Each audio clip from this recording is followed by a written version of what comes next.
औज़ुबिल्लाहि मिनश्शैतानिर्रजीम बिस्मिल्लाहिर्रहमानिर्रहीम। लाखों करोड़ों दरूद नबी पाक सल्लल्लाहु अलैहि वसल्लम की ज़ात मुबारक पर, जिनके मुतल्लक मेरे रब का ये फरमान है कि नबी, अगर मैं तुझे पैदा ना करता तो अपने रब होने का इजहार न करता, ये ज़मीन व आसमां पैदा ना करता। नाज़रीन इकराम, आज की गुफ्तगू का आगाज़ करते हैं। सुप्रीम कोर्ट ऑफ पाकिस्तान की जजमेंट है। स्टैचूटरी ग्राउंड पर जमानत के हवाले से ये केस है। Criminal petition number 894L/2023। ये जनाब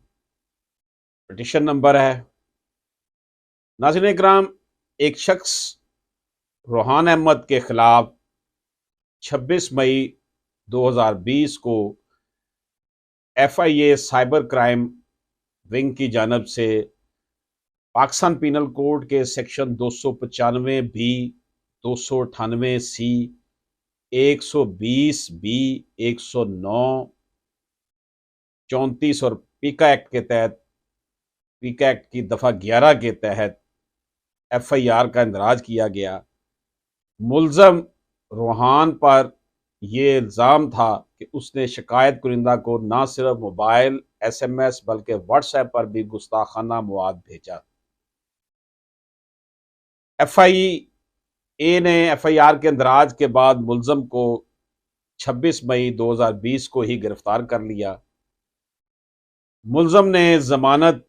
के लिए दरख्वास्त दायर की।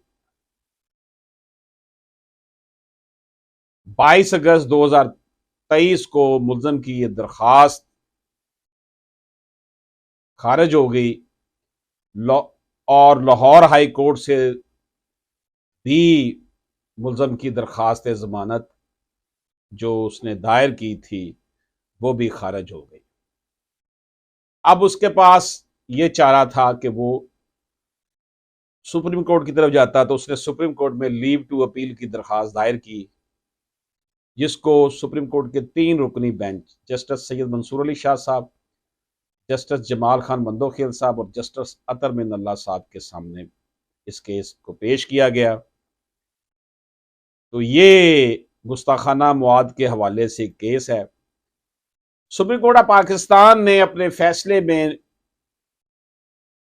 लिखा कि मुल्ज़म को पुलिस की जानब से 26 मई 2020 को गिरफ्तार किया गया, लेकिन ट्रायल के दौरान मुल्ज़म की जानब से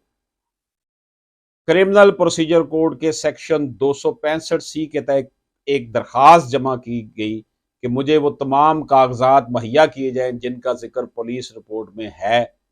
लेकिन ट्रायल कोर्ट ने मुल्ज़म की यह दरख्वास्त खारिज कर दी, जिसके बाद मुल्ज़म ने ट्रायल कोर्ट के इस फैसले के खिलाफ लाहौर हाई कोर्ट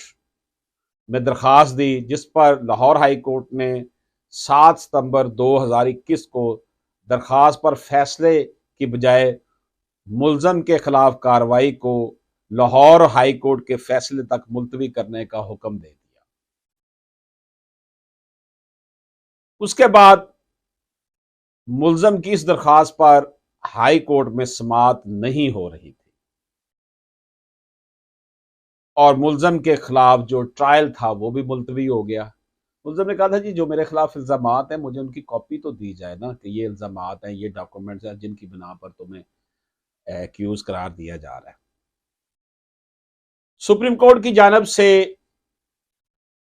तय तक पहुंचने के लिए इस मसले की ज़ाब्ता फौजदारी के सेक्शन 497 में जो स्टैचूटरी ग्राउंड है उसका जिक्र किया गया, जिसके तहत अगर कोई मुल्ज़म किसी ऐसे इल्ज़ाम में कैद हो कि जिसकी सजाए मौत हो, तो ऐसी सूरत में अगर मुल्ज़म के कैद में 2 साल गुजर जाए और इसके खिलाफ ट्रायल का इख्तिताम ना हो, और अगर ट्रायल में ताखीर मुल्ज़म की जानब से ना हुई हो, तो मुल्ज़म का ये आईनी और कानूनी हक है कि मुल्ज़म को फिल फोर जमानत पर रिहा किया जाए। क्या है जी स्टैट्यूटरी ग्राउंड सेक्शन 497 की के जनाब सजाए मौत का मुल्ज़म हो, कैद को 2 साल गुजर जाए, اس کے خلاف ٹرائل ابھی تک کنکلوڈ نہ ہو اور ٹرائل میں تاخیر ملزم کی وجہ سے نہ ہو تو پھر ملزم کو بیل دی جا سکتی ہے۔ یہاں پر سپریم کورٹ نے لکھا کہ ملزم کو حاصل یہ حق صرف سٹیچوٹری نہیں بلکہ آئین پاکستان کے آرٹیکل 4، 9 اور 10A کے تحت یہ ملزم کا آئینی حق ہے کہ وہ بیل لے سکتا ہے۔ یہ جو پوائنٹس ہم نے آپ کی خدمت میں پیش کیے ان پر بحث کی گئی۔ آنریبل جسٹس منصور علی شاہ صاحب نے اس حوالے سے جو ہے وہ کیس میں جو ہے وہ ڈسکشن کی کہ وہ کون سے عوامل ہیں جن کی موجودگی میں ملزم کو سٹیچوٹری گراؤنڈ دستیاب نہیں ہوگا۔ تو اس بابت سپریم کورٹ نے لکھا کہ ملزم کے خلاف یہ ثابت کیا جائے گا کہ اس نے جان بوجھ کر ٹرائل کو مؤخر کرنے کی کوشش کی ہے۔ اگر اس نے جان بوجھ کر ملزم نے ٹرائل کو لیٹ کرنے کی کوشش کی ہو پھر تو اس کو ضمانت نہیں ملے گی، وہ سٹیچوٹری گراؤنڈ اس کو اویلیبل نہیں ہوگی۔ اس کے لیے یہ واضح کیا جائے گا کہ ملزم نے مسلسل ٹرائل کے اہم مواقع یعنی جرہ وغیرہ کے وقت ٹرائل کو ملتوی کرنے کی درخواستیں دی ہیں۔ یہاں پر آنریبل سپریم کورٹ نے ایک انتہائی اہم نقطہ بیان کیا کہ صرف درخواستوں کو شمار کرنے سے کام نہیں ہوگا کہ کس نے زیادہ درخواستیں ٹرائل کو مؤخر کرنے کے لیے دی ہیں، کیونکہ اس کیس میں تاخیر لاہور ہائی کورٹ کی جانب سے ہوئی ہے، کیونکہ لاہور ہائی کورٹ نے 3 سال گزرنے کے بعد بھی ملزم کی جانب سے پیش کی جانے والی درخواست پر فیصلہ نہیں دیا۔ یہاں پر آنریبل سپریم کورٹ نے لاہور ہائی کورٹ کے پاس کیسز کو ملتوی یعنی سٹے دینے کے اختیار کے حوالے سے لکھا کہ اگر ایک طرف عدالت کے پاس یہ اختیار ہے تو اس اختیار کا استعمال نہایت احتیاط کے ساتھ کرنا چاہیے، اور ایک دفعہ یہ اختیار استعمال کیا جائے تو پھر درخواست پر جلد از جلد فیصلہ دینا چاہیے۔ سپریم کورٹ آف پاکستان نے اس مسئلے کے حوالے سے کہا کہ ملزم کو 1 لاکھ روپے کے ضمانتی مچلقوں کی عوض ضمانت پر رہا کر دیا جائے، اور اس کیس کو انہوں نے رپورٹ کرنے کی منظوری دی، اور ساتھ ہی لاہور ہائی کورٹ کے چیف جسٹس کے ذریعے یہ لاہور ہائی کورٹ کو یہ کہا گیا کہ وہ آئندہ ایسے امور میں بہتری لائے۔ ناظرین کرام، فوجداری مقدمات میں سٹیچوٹری گراؤنڈ پر ضمانت پر جو ضمانت کے حوالے سے یہ جو ایک لینڈ مارک فیصلہ یعنی کا خلاصہ یہ بنتا ہے کہ ضابطہ فوجداری کے سیکشن 497 کے تحت ملزم کو حاصل سٹیچوٹری گراؤنڈ کے اس حق کو آئین پاکستان کے آرٹیکل 4، 9 اور 10A کے تناظر میں دیکھا جائے گا،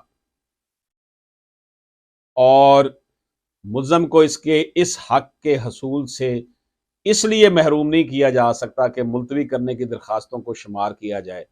بلکہ ملزم کو اس حق سے محروم کرنے کے لیے لازمی ہے کہ ملزم کے خلاف یہ ثبوت ہوں کہ اس نے جان بوجھ کر مسلسل کوششوں کے ذریعے ٹرائل کی اہم تاریخوں پر کیس کو ملتوی کرنے کی کوشش کی۔ ناظرین اکرام، جسٹس سید منصور علی شاہ صاحب نے یہ کیس کا فیصلہ لکھا جسے کرمنل پٹیشن نمبر 894L/2023 میں آپ پوری یہ ججمنٹ دیکھ سکتے ہیں۔ اشرف آسمی ایڈوکیٹ کو اجازت دیجیے۔ اللہ حافظ۔